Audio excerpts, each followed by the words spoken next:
तो फोर्स दो तरह का होता है, कंजर्वेटिव फोर्स और non conservative force. Conservative force किसको कहते हैं? वैसा फोर्स जिसका एक कंप्लीट साइकिल में वर्क डन जीरो हो जाए उसको कंजर्वेटिव फोर्स कहते हैं। जैसे एग्जांपल के तौर पे समझ में आया कंजर्वेटिव फोर्स को कहते हैं? वैसा फोर्स जिसका एक कंप्लीट साइकिल में वर्क डन जीरो हो जाए। कंप्लीट साइकिल का मतलब ए से बी गए और बी से ए आए तो एक साइकिल पूरा हुआ। आप में से कई लोगों के दिमाग में आया होगा कि भैया जब आप ए से बी गए और वापस बी से ए आए तो डिस्प्लेसमेंट तो आपका जीरो हो गया, डिस्प्लेसमेंट तो जीरो हो गया, और वर्क डन होता है फोर्स इनटू डिस्प्लेसमेंट, तो वर्क डन भी जीरो हो गया। याद कर लीजिए वो work done total work done है, यहाँ इंडिविजुअल फोर्स की बात हो रही है तो वो जीरो नहीं हो जाएगा। हाँ, सब फोर्स का मिला के तो वर्क डन जीरो हो ही जाएगा, क्या डिस्प्लेसमेंट ओवरऑल जीरो है, लेकिन यहाँ इंडिविजुअल फोर्स का बात हो रहा है। जैसे हम अभी खड़े हैं तो मेरे में नॉर्मल फोर्स है, mg है, कोई धक्का दिया तो वो भी फोर्स है। तो इसलिए कई तरह का फोर्स होता है, ध्यान रखिएगा, इसलिए ये लॉजिक मत लगाइएगा। हम फिर से बोलते हैं, एक ऐसा फोर्स जिसका एक कंप्लीट साइकिल में वर्क डन जीरो हो जाए उसको कंजर्वेटिव फोर्स कहते हैं। एग्जांपल के तौर पे देखिए, मान लीजिए जमीन पे टुकड़ा रखा हुआ है, कोई मास है m, आप चाहते हैं इस टुकड़े को, या कोई गेंद है, इस गेंद का मास है m, आप चाहते हैं इसको A से उठा के पहले B पॉइंट तक ले जाए। मान लो इसको कितना हाइट तक उठा के ले गए? h हाइट तक। तो ये बताइए कि वेट किधर लग रहा है? वेट लग रहा है नीचे की ओर, mg नीचे लग रहा है, और डिस्प्लेसमेंट ऊपर की ओर हो रहा है, ऊपर ले जा रहे हैं। तो वर्क डन बाय ग्रेविटी या work done by gravitational force during A to B, तो वर्क डन का फॉर्मूला होता है force into FD cos theta, FD cos theta, याद है ना? वर्क डन का फॉर्मूला फोर्स डिस्प्लेसमेंट दोनों का बीच का एंगल। फोर्स लग रहा है mg, डिस्प्लेसमेंट हो रहा है h, और mg नीचे है, डिस्प्लेसमेंट ऊपर की ओर करवा रहे हैं, तो दोनों के बीच का एंगल cos 180, cos 180 के वैल्यू -1, तो work done by gravitational force during A to B is equal to minus में mgh। ए से बी में जाने में नेगेटिव वर्क हुआ। क्यों नेगेटिव वर्क हुआ? क्योंकि mg नीचे था, डिस्प्लेसमेंट ऊपर था। अब during B to A complete cycle करना है तो बी से ए की ओर आएंगे, यानी अब यहां से यहां आ रहे हैं, बी से ए की ओर आना है उसको। वेट लग रहा है नीचे, डिस्प्लेसमेंट भी हो रहा है नीचे, दोनों एरो अगर नीचे ही है तो दोनों एरो नीचे है, तो इस बार बीच का एंगल कितना डिग्री हो गया? जीरो। अपोजिट था तब ना बीच का एंगल 180 हो जा रहा था, अपोजिट था तो बीच का एंगल 180 था, तो दोनों एक ही डायरेक्शन में, तो बीच का एंगल जीरो हो गया। तो इस बार आपका जो वर्क डन हो जाएगा during B to A is equal to FD cos theta, FMG displacement h cos 0 + 1, यानी B से A का वर्क डन आ गया प्लस में mgh। तो देयरफॉर टोटल वर्क डन कितना आया? W total is equal to work done during A to B plus work done during B to A। इसका मतलब माइनस में mgh प्लस में mgh will give you total work done 0, है कि नहीं? तो mg का टोटल वर्क डन एक कंप्लीट साइकिल में कितना हो गया? 0 हो गया। इतनी बात समझ में आई? यानी कि आपसे कोई एग्जांपल पूछे कौन सा फोर्स कंजर्वेटिव फोर्स के एग्जांपल में आएगा, एक बार जान लो, जितने भी इंटरनल फोर्स है ना, इंटरनल फोर्स, जितने भी इंटरनल फोर्स है जो बॉडी में खुद डेवलप होते हैं, जैसे mg तो इंटरनल फोर्स के अंतर्गत आता है, एक्सटर्नल नहीं कहलाता, वो बॉडी का इंटरनल फोर्स ही कहलाएगा।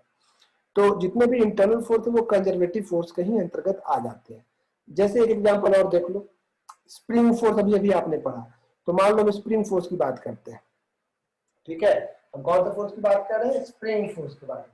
तो पहले इसका डेफिनेशन लिख के एग्जांपल लिखेंगे, और इसी एग्जांपल में हम स्प्रिंग फोर्स की बात करेंगे।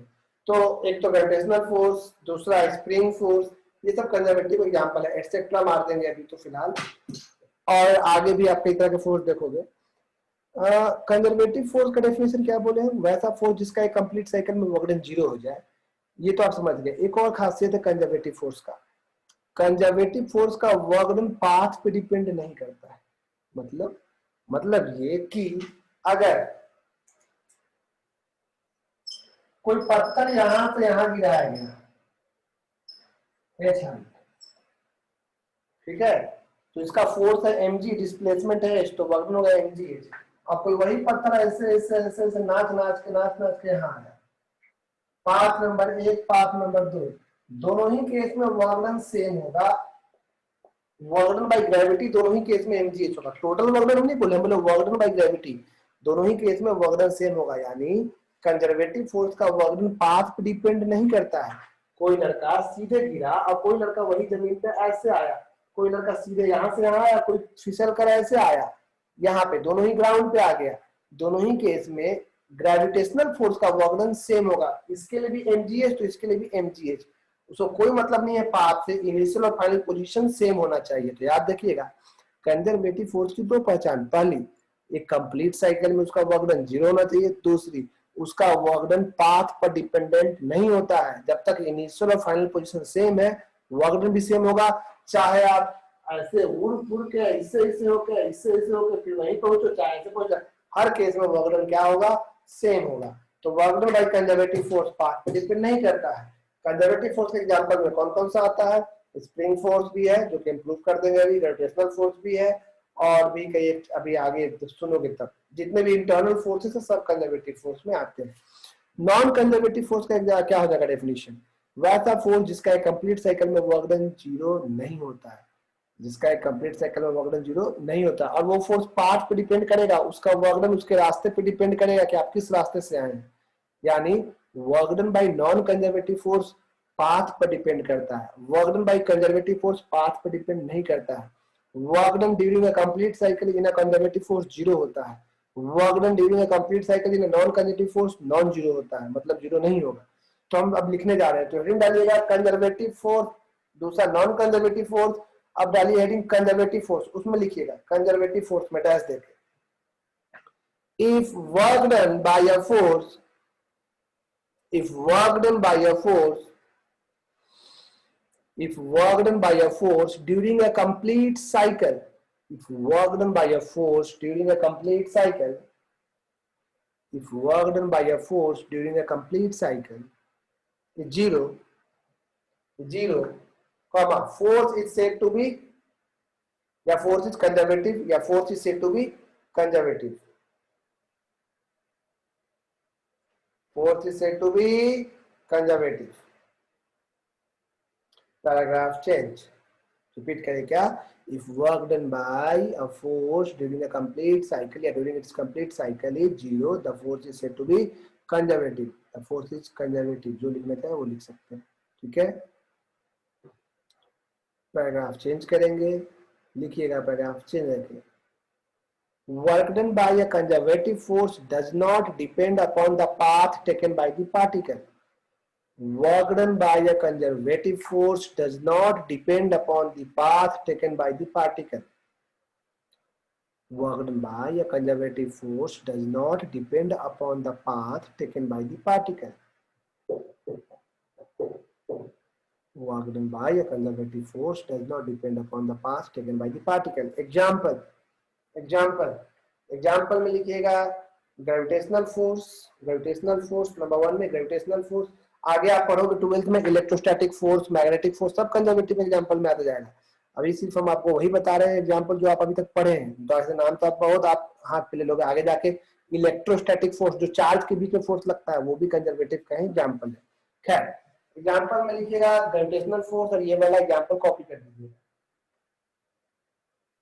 ग्रेविटेशनल फोर्स पे ये वाला एग्जांपल कॉपी, हम इसका फोटो आपको जरूर भेज देते हैं ताकि आपको समझ में आ जाए।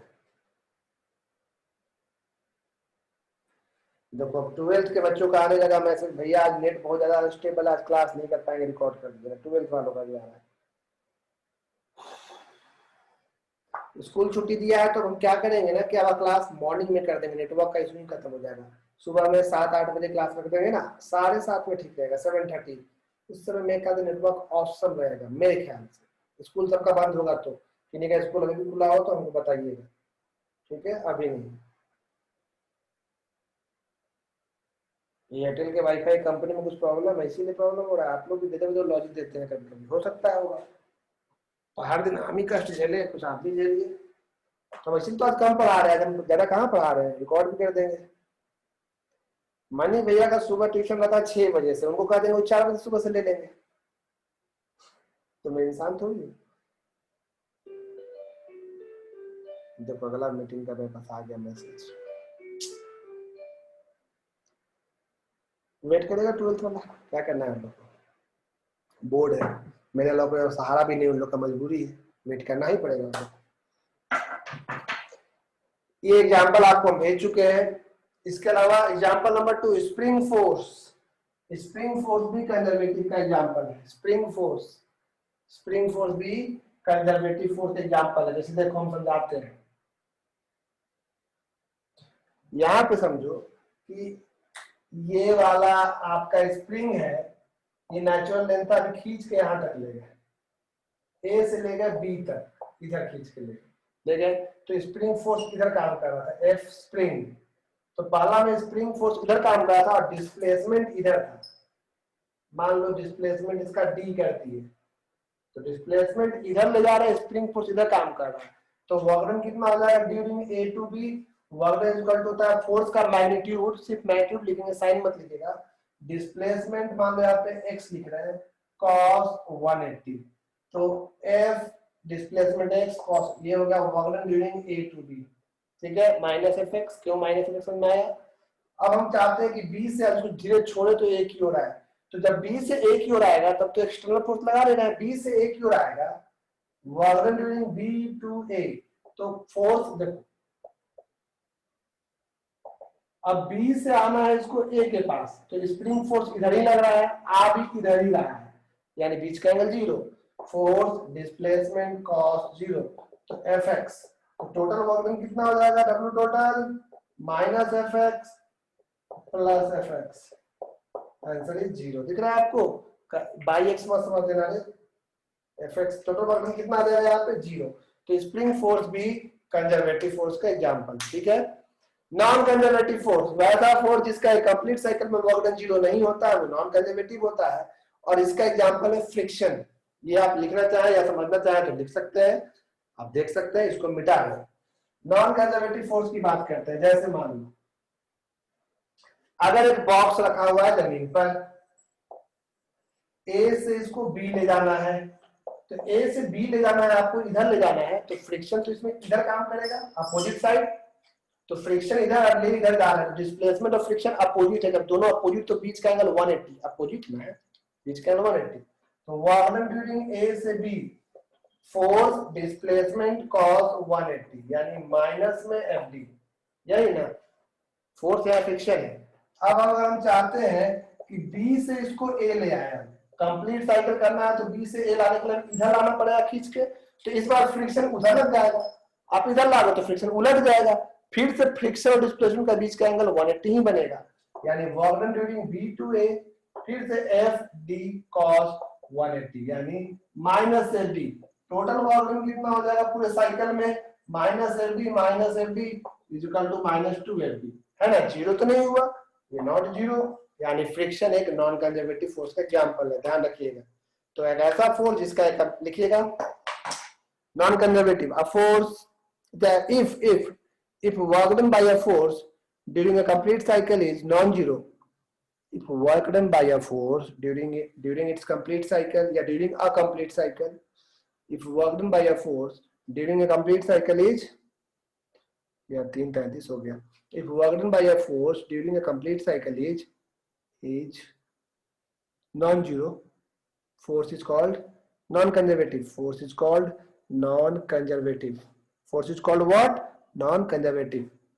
If work done by a force in a complete cycle is non-zero, force is said to be is called non-conservative. Paragraph change. Work done by a non-conservative force. Work done by a non-conservative force. देखिए, work done by a non-conservative force does not depend upon the path taken by the particle. Work done by a non-conservative force does not depend upon the path taken by the particle.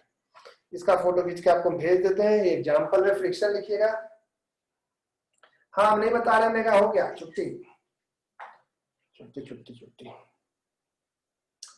तो आपको ये भेज दिया। आपको किसी भी तरह कोई भी समस्या हो, डाउट हो, आप बिंदास भेजें।